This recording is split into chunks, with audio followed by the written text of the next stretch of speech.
All right, good afternoon.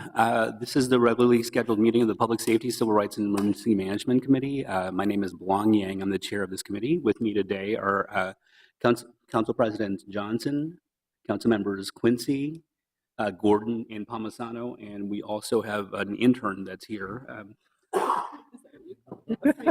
Yes. Getting fed at this point. And Council Member Reich will not be joining us. He's out for city business, and he may join us the next time around. Today we have, well, I should start out by saying that we have a quorum of this committee, and so we can conduct the business of this committee. Today we have 5 items on the agenda. 3 are consent items, and 2 are discussion items. The first, we'll address the consent items first. The first item is a gift acceptance for travel-related costs for Y through 12 or Y12 National Security Complex. The second item is a contract amendment with SMG for the Minneapolis Police Department to provide bicycle police in the neighborhoods adjacent to US Bank Stadium during large-scale events.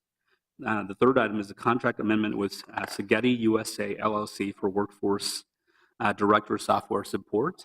The fourth item is a discussion item. It's the Recast Minneapolis program update and site visits. And the fifth item is a collaborative public safety strategies report. And so, council members, we will address the first 3 items, which are consent items. Anyone want to pull anything out for discussion? All right, seeing none, I will move all 3 items for approval. Any discussion? Seeing none, all those in favor, please say aye. Aye. Any opposed?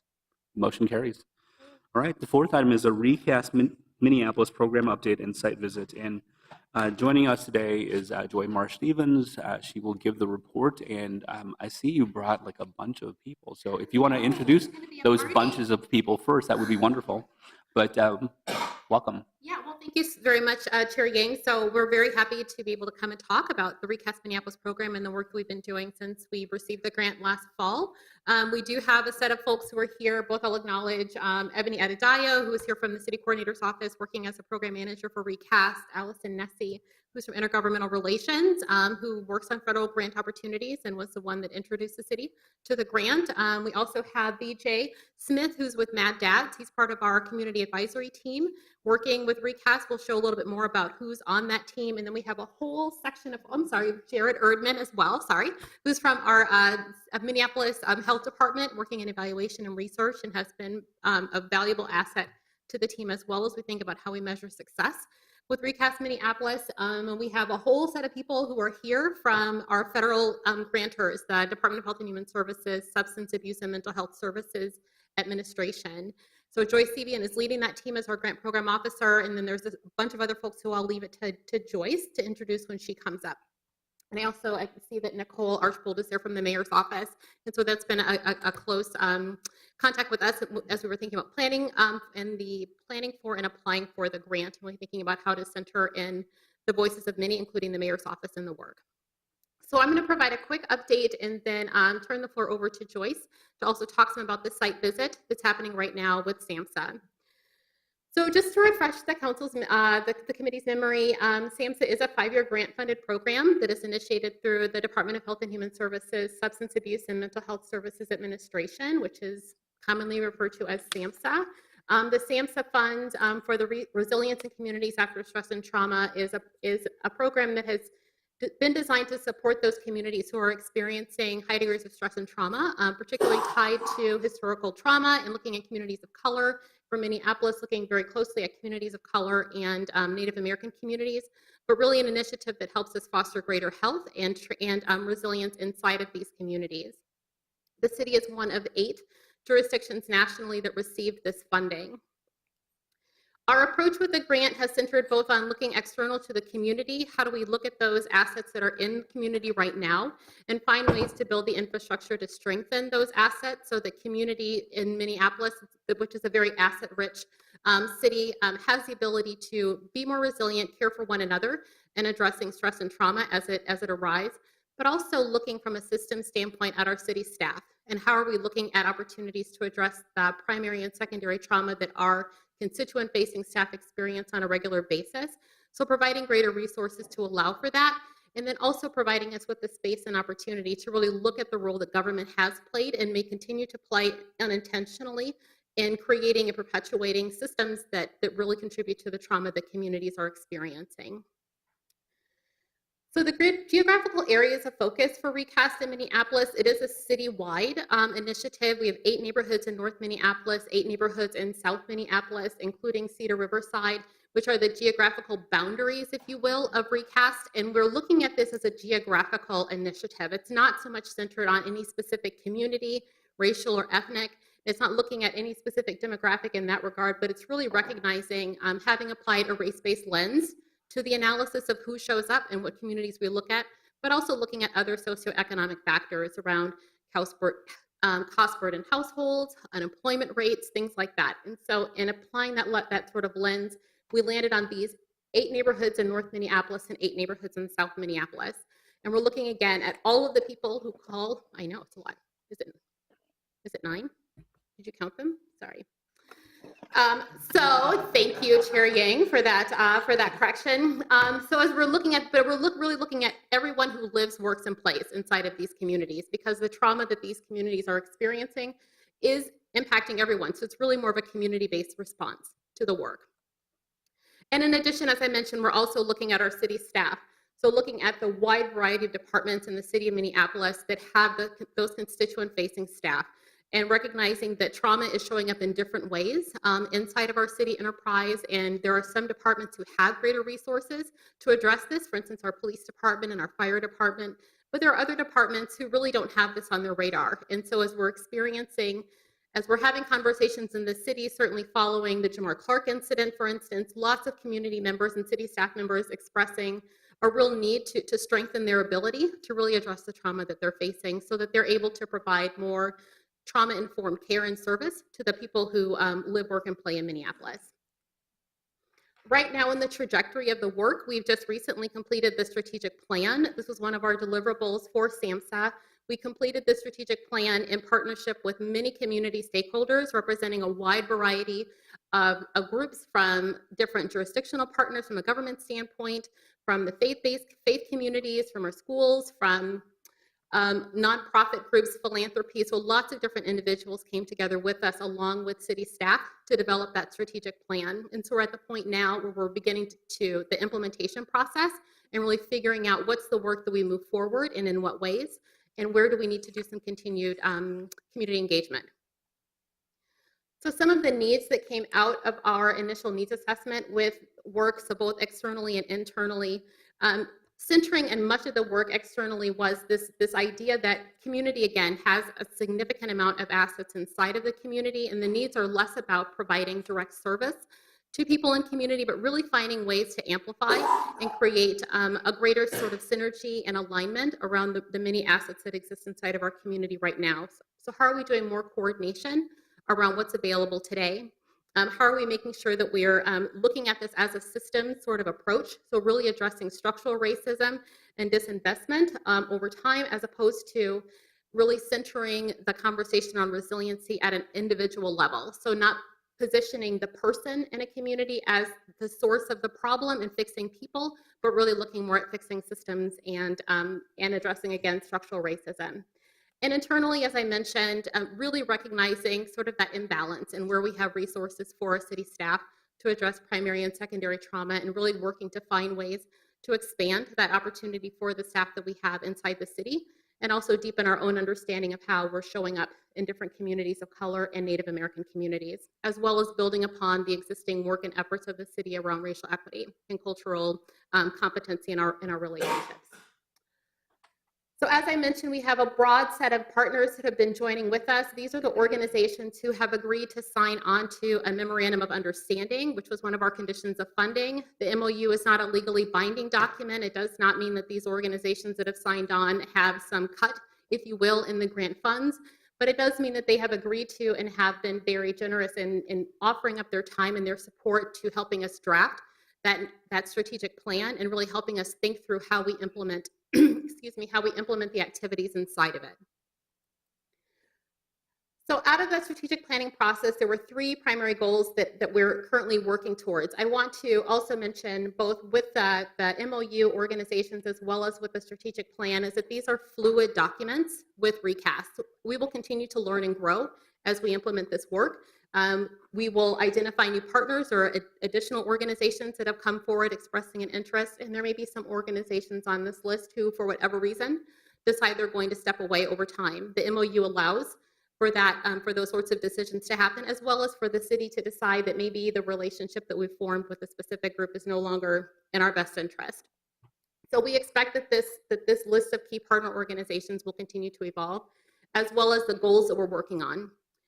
So in our strategic plan, we have developed 3 specific goals at this point. The first one being greater trust and understanding as one of the foundational sorts of approaches for the work. And by greater trust and understanding, what we're saying is, we know as city government that there has been a longstanding lack of trust of government as an institution in many communities of color and in Native American communities. And so we want to take an opportunity to really think about what's the work that we can do inside of Recast Minneapolis in order to address that. I offer up 2 different examples here of what some of that work is going to look like, what we're hoping some of that work looks like. The first one being work with our creative city making program. So we've identified 2 separate artist teams, one working in North Minneapolis with the communities that live there, one working in South Minneapolis with the communities that live there, to tackle a project that's really centered in the role of government over time in communities of color. We're leaving it to these teams in partnership with the ward offices that are identified here and the community members who are represented on our advisory team as well as in community to really define what the scope of that work is and to really be able to build in the sort of engagement strategy that encompasses both our city staff on this journey as well as the people who live in the communities where these projects reside.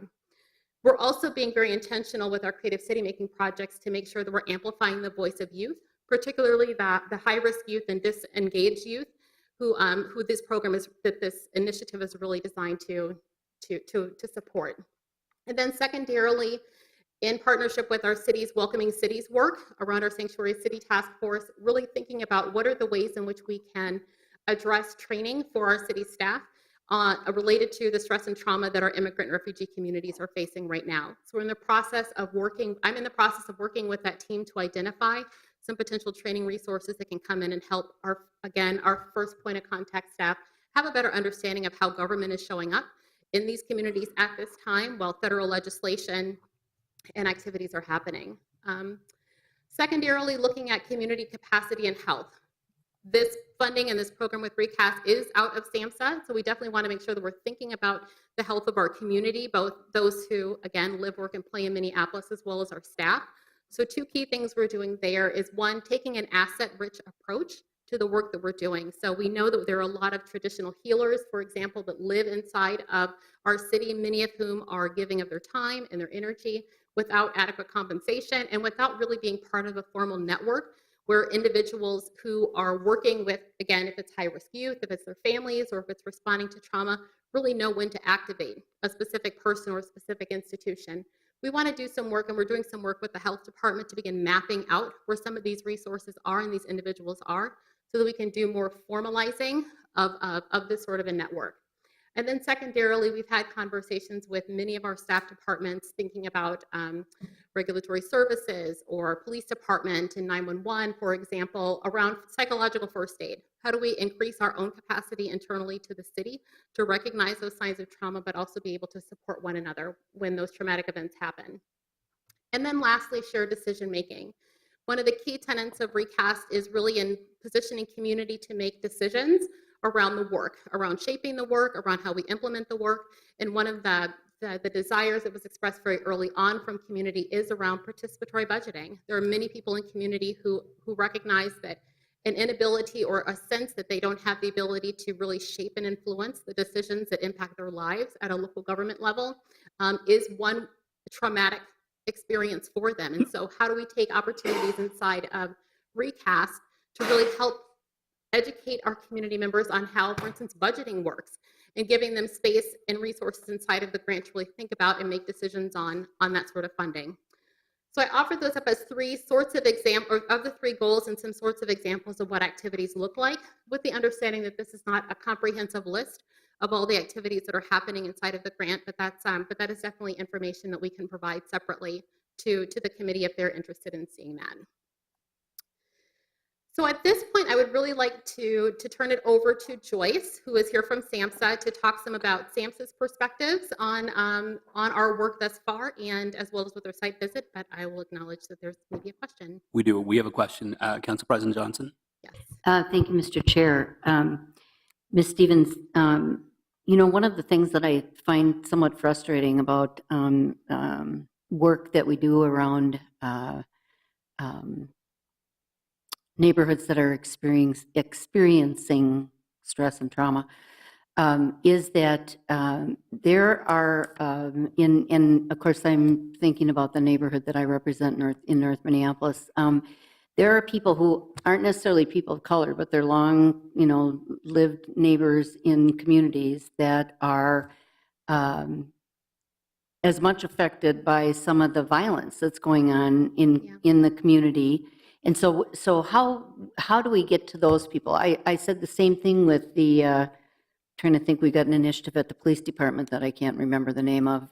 It's the same thing, you know, what do you do about the people who aren't necessarily perhaps the victims, but they're the ones that, you know, get knocked out of their houses at 3 o'clock in the morning because somebody's bashed into the gas meter and, you know, with a stolen car, and or get awakened at 3 o'clock in the morning when they have to go to work the next day because somebody's shooting a gun in their alley.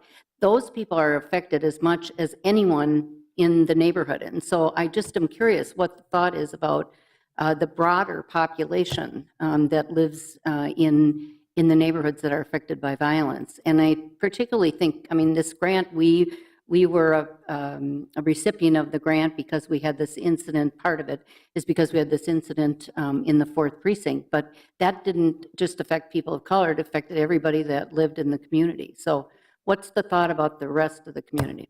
Sure, thank you. So Chair Yang, Council President Johnson, thank you for the question. One of the reasons why we're very intentional in shaping who we're talking about with the grant as geographical is because we understand that it's everybody that lives in those neighborhoods. So we talk about Camden, for instance, as one of our neighborhoods for Recast. It's everybody that lives in Camden. It's not just people of color who live in Camden or Native American populations who may live in Camden, but it's everybody that lives there. So the trauma that those communities are facing is, to your point, impacting everybody that's there. So the community engagement approach, the ways in which we think about our activities, we know that we have to be very thoughtful about making sure that, one, we're engaging all of those sorts of residents that are there so that we have many opportunities for those voices to be heard in shaping the work that we're doing. If it's around the thinking about where healing comes from, where we're growing capacity to treat trauma that's coming up inside of our communities, where we're thinking about the sort of structural changes that we may need to make, and how it is that we as government show up in those communities. But yes, to your point, it's absolutely all of those individuals who live and call those communities home. And so we're in the process now of working with neighborhood and community relations in the development of an engagement strategy. One of those areas of engagement is our creative city making program, but it's a multifaceted approach to making sure that we're touching the lives of all of the people that are there. We've also done some outreach to different groups, like the CARE meeting that I know happens over on the north side, but then also with our neighborhood associations as well. So we want to make sure that we're, to your point, that we're not making this a program that is specifically limited. And Ms. Stevens, wanted to ask you, I mean, to kind of piggyback on that, you know, generally speaking, I mean, I think that, you know, when you look at people of color as a whole, though, I mean, you know, we've seen this in 311 reports and other things where, you know, specifically, I mean, communities of color tend not to complain as much or tend not to, you know, report as much incidents. And so, you know, I think, I mean, when you talk about those traditional methods of outreach, you know, NCR, neighborhood groups, and those sorts of things, I mean, I almost feel like you're missing a big chunk of folks as well. And so, I mean, how are you going to get to those big chunks of folks who may just be at their homes and just may not, you know, say a single thing? And I mean, in a lot of ways, that's the folks that we need to reach. And so, I mean, what do we do about that? Yep. So Chair Yang, to your point, yes, absolutely. We definitely want to make sure that we're not just using some of the traditional methods of engagement that the city has typically done, like working through or limiting ourselves to simply working through NCR. That is an approach in addition to creative city making, as well as the work that our advisory team, those key partners that I mentioned before, really working with these individuals to help us talk about, because they are the sorts of organizations that have that finger on the pulse. They're either providing direct service, they're working with the families that we're attempting to reach, they're in the communities that we're attempting to serve in the midst of this work. But getting their input and helping us think about what engagement should look like, what the outcomes of engagement should look like, and really using this community-based group, as well as all of the other engagement that we're doing, to really help to vet, to make sure that the engagement is meaningful, that it's culturally responsive, that it's thoughtful around the people who live and work and play in the city of Minneapolis. We do also recognize that we've taken on quite a daunting task with our grant, in the sense that because of all of the different geographical communities that we've talked about, because it is so diverse. The needs of the Hmong community are going to be different than the needs of the Hispanic Latino community. The ways in which we engage these communities is going to be, to your point, different. And so because of that, we do recognize that we need to be very thoughtful in how we do that, but it's a big job. Thank you. Mm-hmm. All right, so then at this point, I'll call up Joyce CDN from SAMHSA. Thank you, Joy. So I'm Joyce CDN, and I'm with SAMHSA. Which is the mic I need here? Right there, those two right in the middle there. Great. So on behalf of our team here, we're really pleased to be here in Minneapolis and to this way. Great. And to be part of the Recast grant. We see this as a real partnership between SAMHSA and the Recast grant here in Minneapolis, and want to express our great appreciation for the huge hospitality that the team has shown. We had a very strong team here in Minneapolis, very capable, very committed, and we met many of the partners here this morning.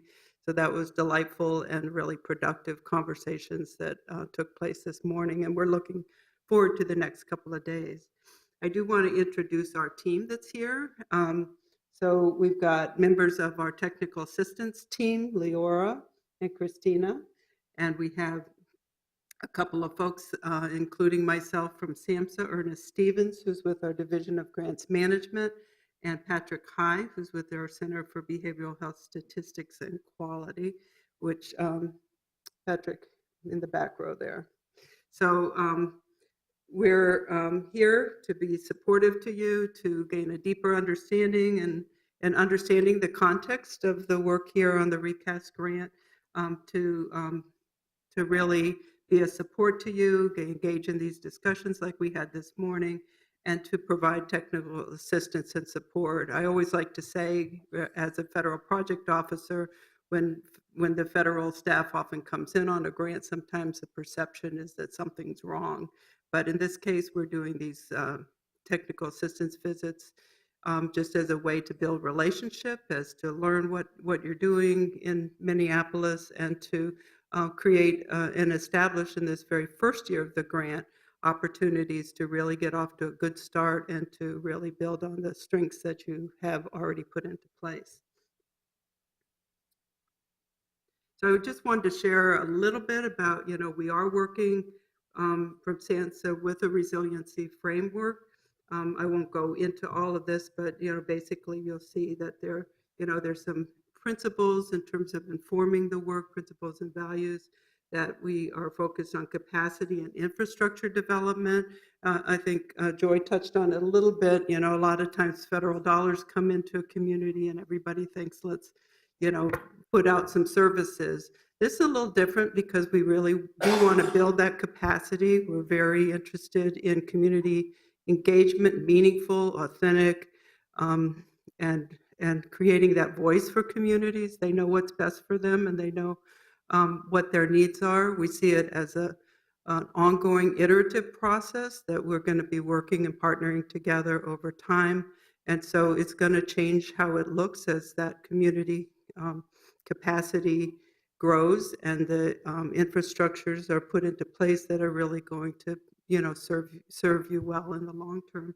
And then trauma-focused strategies. There's been a tremendous amount that has been learned over the last 10 years. I'll just pick a figure there, but a lot that we've learned in trauma and the adverse childhood conditions are all things that we're much more in the vocabulary now, and people are much more informed around the impact of both trauma on individuals, but also what's really unique about this grant is that we're focused on community and historic trauma as well. A very different type of grant for SAMHSA, and one that we're all in a learning process about. So there's not like we're not trying to come in and say what Minneapolis has to do exactly. We're trying to support, based on this framework, how you can put together what you need to really meet the needs of the community, and that is driven by community voice. And as Joyce said, we're well aware too that you have really taken on a big bite with the diversity of populations and the geographic scope in the city. And so we are going to be supporting and working with Minneapolis to think, how can you really know if you've achieved your goals? Being really clear about what those are, how you measure those, how you get there, and how you make it a living process. So I've kind of touched on this, but this individual versus community resilience is a piece. So again, we're focused on the strength-based piece, and resiliency is one of the kind of concepts or terms around. Rather than looking at harm, we're looking at strength and asset building, and that looks really different with different individuals and with different communities and different populations within cultures which you're working with. So it is a complex task. We're well aware of that, and again, you've got a great base here for doing the work. This is coming out of Prevention Institute work around what are the elements of a resilient community. So looking at those kind of sociocultural environment, what are the norms in a community, what are the expectations, what are the strengths in terms of family and relationship that are part of that environment that young people and families live and work and play in. Your economic environment, jobs, housing, availability of being able to take care and create a positive environment, and that physical built environment. If you don't feel safe walking to school or in your own home, as you talked about, there's really that piece that's very important. And we've all learned a lot also about the importance of not just focusing on mental health services, but focusing on the environments that people are in and how they impact their well-being. This just breaks it down a little bit in terms of what these 3 areas are about, so I'll leave that for further discussion later. And the other piece around trauma is around the community building model, and trauma-informed community building is different than most of how we think about community development, because we're thinking about doing that work in the context of trauma-informed approaches. And we had a nice example from the Northern Star. Well, I'm thinking of how they were just creating a welcoming environment as a federally qualified health center, and just talking about creating that environment of North Point Center. Sorry about that. Just creating that welcoming environment using art, using warm and welcoming strategies to really help create that environment that then isn't adding trauma to a situation. And then the video that it was the millstone, that was a beautiful piece that I think is still getting out there, but I had the opportunity and honor to see, and just again how so often we do out of good intentions do also create additional harm. So just a little bit about, we've got 8 recast communities that are funded across the country. Baltimore is one of my grantees, so I'm very attached to that. I'm not going to go into these. Bear County, Texas is another one, all in very different stages, all very much, I think, parallel to where you are in terms of, the type of work you're doing, and a lot of attention to aligning different initiatives that are in the various cities and communities that are funded through Recast. Chicago, Flint, Michigan. Flint is a little bit different because it's kind of trauma piece in terms of the application was around the water crisis, but they also have a long history of community trauma from other perspectives. So it was very much compounded in the water crisis, which is still very alive and well. Milwaukee, Wisconsin, and of course Minneapolis, Oakland, California, and St. Louis County, Missouri, which many of these have been brought into the kind of the national attention in terms of the media and the incidents over the past few years.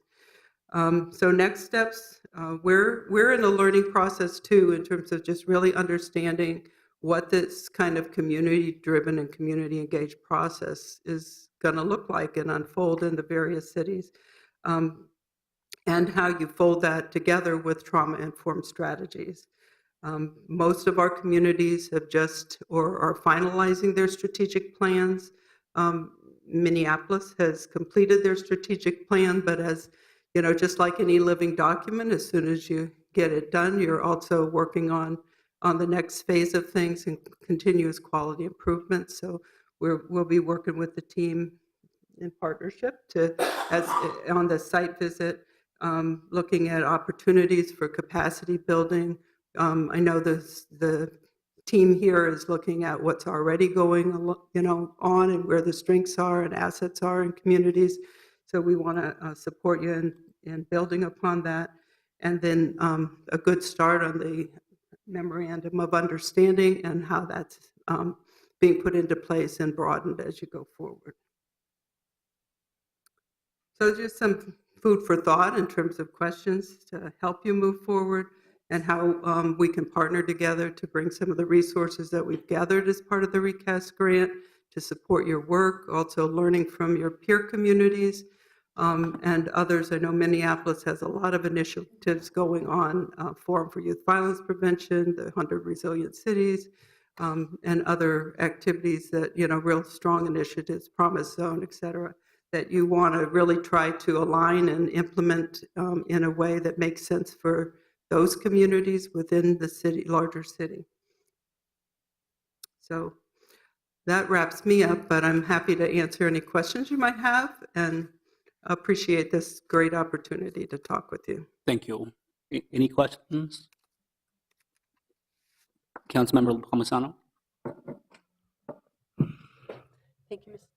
Thank you, Mr. Chair. Could you just remind me, what is OpenTable? All of the cities except one say it's participating in OpenTable, including Minneapolis? Yeah, thank you for asking that. This is a partnership that at SAMHSA wasn't included initially in the grant, but it's one that we're offering to communities. It's a faith-based, evidence-based model. It's kind of a wraparound model where faith-based communities participate in a training program that helps the organizations. It could be multiple faith-based organizations, or it could be one, but often it's about 12 members that form an OpenTable. An example, in Baltimore, they have 2 OpenTables that are focused on HIV. So it's an individual base. It's not, I always like to kind of debunk any kind of assumptions. It's not to proselytize or to push a faith on any individual, but the discipleship, so to speak, is based on those members around the table. So you might have a Muslim faith person and you might have a Catholic or a Protestant. They're finding in the evaluations that they actually learn to build relationships at the table, but it might also be that the person who they're wrapping around, let's say one example I'd heard of, he wanted to be a security guard. So it involved in the course of the year in the table working with him. Things like helping get the car working, helping with resume preparation, helping with how to handle a job interview, getting training and those types of things. So it's focused on what that individual's goals are. And the idea is that there's a tremendous amount of human capital in many of our faith-based organizations. They're going to be around for a long time. And so we formed this partnership. And so the Recast Communities are able to participate in a training in Flint, Michigan in early June. And then they'll come back to their communities. And again, depending on what each community wants to do, have support from the OpenTable team to help get this off the ground and support it. So it's shown tremendous success in those individuals who participated in it. Often they're seeing that 2 years after they're finished with their year of the OpenTable, they're still in relationship and working together. It's just a little add-on. But Any other questions? Thank you. thank you so much. All right, well, the discussion on item number 4, Ms. Stevens, you don't have anything more to add, do you? Okay, thank you so much for the presentation. Oh, Councilmember Gordon, I'm sorry. I just had one question. If people were interested and they wanted to get more involved or they wanted to find the strategic plan and look at that, what direction would you put us in? Sure. So, Chair Yang, Councilmember Gordon, we're in the process of building an external website for Recast so that people can have access to that immediately. But in the meantime, they're welcome to contact me directly, and we're happy to get that information out to them. Good, because my access was denied when I did try that. So I'm glad to sorry, hear say that that again? it's not just me. And I'm wondering if the PowerPoint will be available online then after the meeting, if we can post Yes, that so people can definitely. see We can make the PowerPoint available. We can also provide the strategic plan document as well, if that would be helpful. That's not a problem. No, we should do that. Yeah. There are 2 PowerPoints today, right? And there were 2 PowerPoints. One was your Correct. PowerPoint, and the next one Correct. was from SAMHSA. Yes, we'll Yeah, provide both okay. of those PowerPoints as well Wonderful. as the strategic plan. Thank you. Yeah, I think this is all very interesting. It's kind of pioneering work. I think we've been talking a lot about historical trauma and what do we do about it? How do we address that? And I think it's almost trendy, if you know what I'm saying. But if we can find the substance and we can really get to the meat of it all, I think it really offers us a great opportunity. There certainly has been historic structural racism in the city of Minneapolis that runs deep in many areas, which we've even seen in preparing for our comp plan, some of the housing covenants that were in place and all of those things. And I think this, I'm just very appreciative that we were able to get this grant so that we can start digging into this. I want to make sure that we do it in as thoughtful way as possible. It's really good to hear that we have some sibling cities who are also going through this struggle and learning, and we have an opportunity to learn with them and from them. So I really appreciated that too. I'd like to find more ways that the council can be kept informed and can help touch this and prove or give our wisdom or whatever to the next steps as we move forward too. So let's keep thinking about that as well. And I appreciate that we had the opportunity today to learn so much more about it. Thank you. Council President Johnson. Thank you, Mr. Chair. And, I was thinking exactly the same thing, Councilmember Gordon, about how during our comp plan work, we really have looked back historically on, how things happen in the city. But I think the interesting thing is that you really have to dig deep because there's kind of history that's 20 years old or 30 years old. And then there's the real underlying story can go back to, like 1890. And interestingly enough, that we just had a historical, there's a woman that's doing a report about the covenants on properties. And the urban myth was always that they were in North Minneapolis. Well, we were the ones that did not have the covenants, about people that couldn't own homes. So I just think, you kind of have to not just look at the current history and the people that have heard tales and, listened to at their dinner tables and all that sort of thing. It goes way, way deeper when you look back at how patterns happen in cities and how things develop. So just dig deep, I guess is what I'm saying. Councilmember Gordon? Thanks, and I thought of a couple other things that maybe would have some value or at least a concern that I have, and is also an opportunity. So one of the things that we have going on with the city is many different layers of many different initiatives that pile on top of one another. So there's a Northside Achievement Zone, there's a Promise Zone. We just recently designated 2 green zones in the city of Minneapolis, which overlap. I think your geographic areas are larger, so yours overlaps on top of these green zone areas almost exactly, or what's within there. So how do we coordinate that? What do we do about that? I think that's going to be a challenge and a question, but maybe it's a real opportunity. I'm sure what we'll end up having is the people who are trying to push harder on the green zones are going to want to see, oh, can we use Recast to help do what we want to do? And maybe it'll go the other way around too, because certainly the green zones are also about addressing historical injustices in the way our city is. So that'll be interesting. Then the last thing I just wanted to mention is how exciting it is to see that we're using this creative placemaking and that we're bringing artists in to help make these connections. Because I actually think the city, as great as we are and as wonderful as all our staff are, sometimes we know our own language, we know our own way of doing things, and we don't really understand and get as innovative as we possibly could. So just bringing in some other people to help us understand and then build those connections is really important. So I'm looking forward to hearing more about how the artists have gotten involved, and we've gotten some innovative ways of reaching the community and touching them, because I actually believe it's often the arts where people are doing their own healing, their own work in terms of dealing with trauma. And so somehow we can support that and let more people benefit from it. I think we'll be doing a lot. So that's my last 2 things, I think, unless I come up with something else. But Okay. Council President Johnson? All right. I'm going to close by just pointing out that Councilmember Gordon's first point, which was, we have all these great programs, and they share geographic boundaries and or they overlap and all that stuff. And I think the one thing that they all share, though, is that they're mostly all from the city coordinator's office. And so the point of that is that the city coordinator's office, one of the parts that they are supposed to do is coordinate. So, I would imagine that they would coordinate all this stuff and make it all work for all of us. And so appreciate that the city coordinator, Spencer Crunk, is here as well.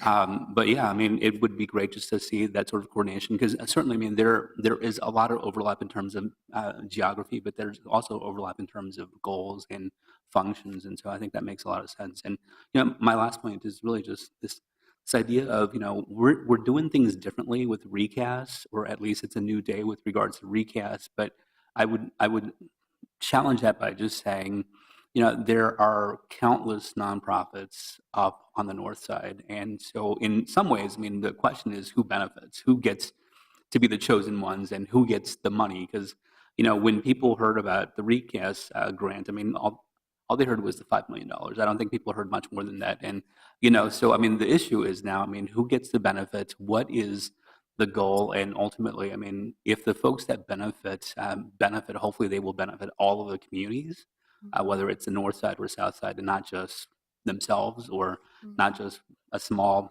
segment of the community. And so that's my last parting words. But Ms. Stevens, thank you so much.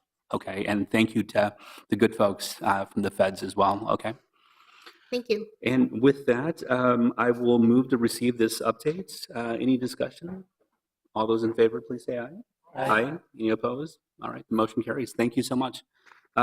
We have a 5th item, which is a discussion item. And this is an item with regards to an update on the process for engagement and distribution of funds for the collaborative public safety strategies. And with us today is Nicole Archbold from the mayor's office. Thank you. Thank you, Mr. Chair.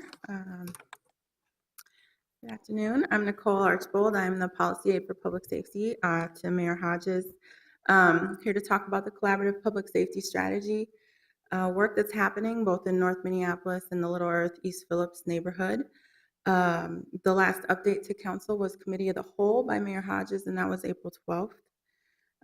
The collaborative public safety strategies were funded in 2017 budget as a way to be responsive to community requests to have to take on more of a direct role with downstream public safety strategies in the community around public safety concerns. The way Mayor Hodges described it in her budget address was, quote, $500,000 for collaborative, community-driven public safety strategies in 2 locations with high levels of youth violence, West Broadway between Lindell and Girard and Little Earth. This innovative initiative will provide technical and financial resources for residents and business owners of these areas and the community-based organizations that serve them to decide for themselves what downstream public safety interventions would best improve public safety there. So with that vision, we began working with Cities United, which is a national organization. They're providing technical assistance to the city of Minneapolis to help design the process for collaborative public safety strategies. To our knowledge, this has never been done in any other city across the country. The process began in February with one-on-one and small group meetings that took place in the community. As we met with folks, there were we would ask them, who else should we talk to? Who else would be interested in this project? And we grew our base from there. All of these community conversations and meetings ultimately informed the matrix which the collaborative ideas are being weighted against. So the community voice is present in this process from the very creation, before there was anything written on paper, all the way through to the end. On April 24th, the call for ideas was opened, and this call for ideas, we said, community, tell us your best idea, 300 words or less. What would you do to make West Broadway or Little Earth safer this summer? We did it this way because we wanted to put a focus on the idea and not the money. Out of the $250,000 in each location, the city will be funding a minimum of 5 proposals from that $250,000. At the same time that we opened the call for ideas, we also did a call for community reviewers because we wanted the community to be the ones to review and score the proposals and ideas that were submitted. On West Broadway, there were 72 ideas that were submitted, and 24 of those ideas scored high enough to move on to the next round. And 35 ideas were submitted from the Little Earth community, and 21 of those ideas were scored high enough to move on. So the next phase of this project is happening this week. I'll take a moment though. In the packets and documents that you have, you should have 2 that reflect the scoring process. So one is a matrix that explains the categories, and then the next is maybe a legal size piece of paper that is actually what a score sheet would look like.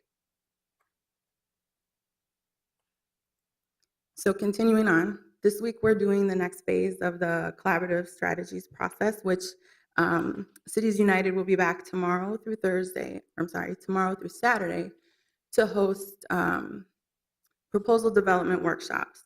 So what we're going to be doing is assisting and providing technical assistance to the community who submitted ideas to turn their ideas into a proposal. So some of the things that will be covered include how do you build the budget, how do you develop the project timeline, how do you make sure your partners are going to do what they've committed to doing, what are your measures, how are you going to know if this project is working. The proposals will be due May 28th at noon, and that will be followed by the second round of community review process. So the community will again review and score the ideas. They'll be ranked after that, and then a minimum of 5, assuming that those 5 will meet all of the, will score high enough and will meet the categories on that score sheet. Those will be those that are selected. And then the contract approval process will initiate the week of June 5th. And that will go through Ways and Means and then be presented to council, presuming that that all goes well. So that would be voted the 16th of June.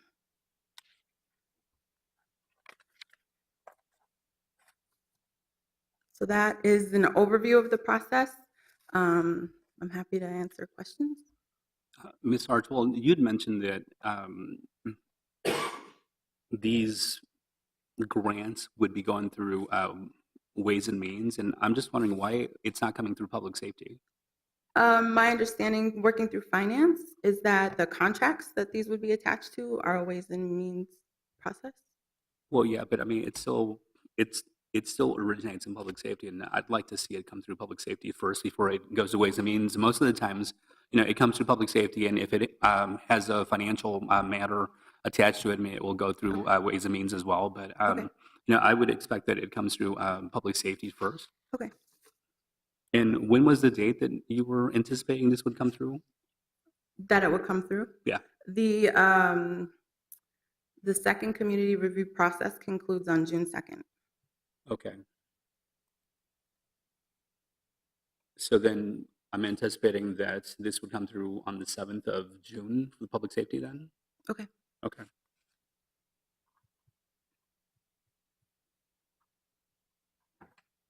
Council President Johnson? Thank you, Mr. Chair. I agree with you. I think this should come through public safety. We did have a staff direction also so that came out of the budget about the West Broadway in particular. And so I think public safety is a place where we should review whether the finalists meet the intention of the staff direction. I'm just looking through my notes here because this is actually the first time I've seen the process laid out. I'm curious, you said you had 72 proposals? Is that the number? 72? Submitted for West Broadway, yes. For West Broadway. I'm Okay. sorry, yes. Is there a way that we can, in some are recommended, some fell off, but some have been recommended to go to the next stage. Mhm. Is there a way that we could see those?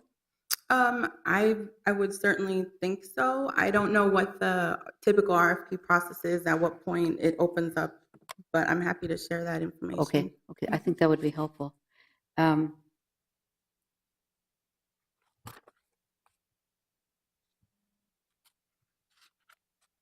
So, Councilmember Yang, Council Chair Yang, you have a public safety meeting on June 6th? Did you? 7th, 7th, okay. So then the council meeting would be the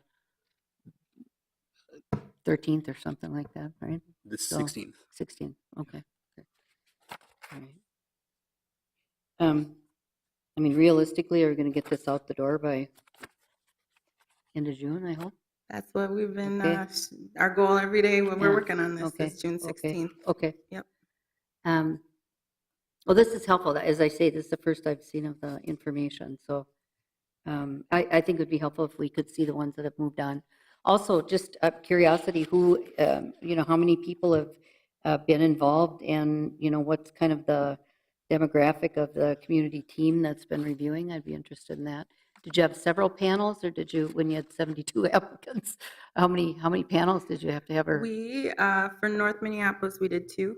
And then for Little Earth, we did 1. Oh, okay. I'm just curious as to who's on the, who's been reviewing the process. And then it says, someplace here, it said City Minneapolis staff was going to be on the review teams. Who decides on finalists and winners?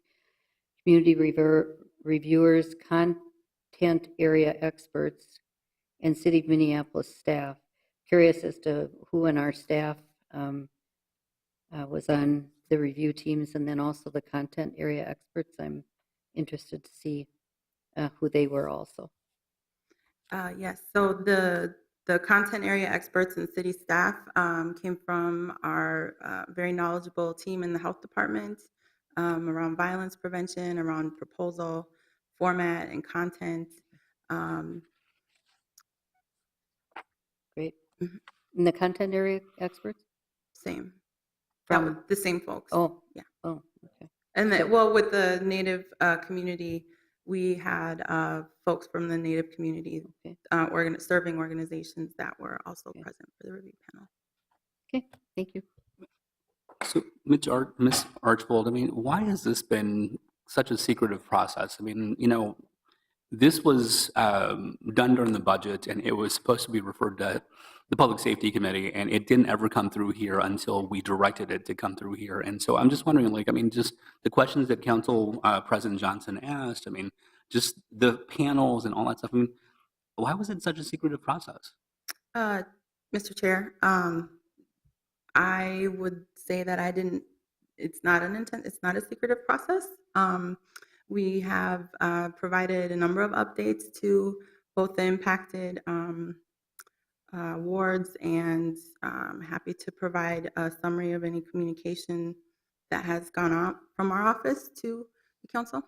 Right, but I mean, the fact that like we had a meeting about a month ago in public safety and this was on the agenda and it was completely just ignored. I mean, that didn't make any sense to me. And then, our staff direction during the budget process that directed it to public safety, I mean, it never came through our committee until we were alerted that it went through a different committee. And so, I mean, that's the part where I just don't understand like why that would be the case. I mean, we're usually pretty good about just following processes, and I don't know how those things were missed. Mr. Chair, regarding when you said there was a hearing last month, are you referring to the prior PSCREM agenda? 2 public safety meetings ago, it was on the agenda and nobody showed up. Mr. Chair, we weren't aware that we were on the agenda. Well, I mean, most people just review that, a few days beforehand. So, I mean, I'm a little bit surprised by that. All right, well, it's coming back on June 7th, and Council President Johnson. Just one more thing, Mr. Chair, and I'm curious, and this is just like a vocabulary thing or whatever. When you say it's a downstream strategy, I mean, wouldn't this be like an upstream strategy that it's prevention rather than downstream? It seems to me is more like the police department or the criminal justice stuff. You know what I mean? Mm-hmm. Why did they refer to the Cities United? I'm sure that's their language, but why is that and not more of a prevention philosophy? Mr. Chair, Council President Johnson, that's a good question. Downstream strategies downstream means it's happening right now. So upstream strategies would be prevention. Oh, okay. So it's just time. It's a time thing. It's real time. It's happening right now. Okay. We're not talking about programming. These aren't dollars for creating, training classes and programs that are going to happen away from West Broadway. Now, if there was a way that they were going to link things to pull folks from Broadway into some, physical space to engage them in different ways, that's a downstream strategy versus having a college program that we're going to refer people to. That's not a downstream strategy. Okay, great. Thanks. All right. Any other questions or comments?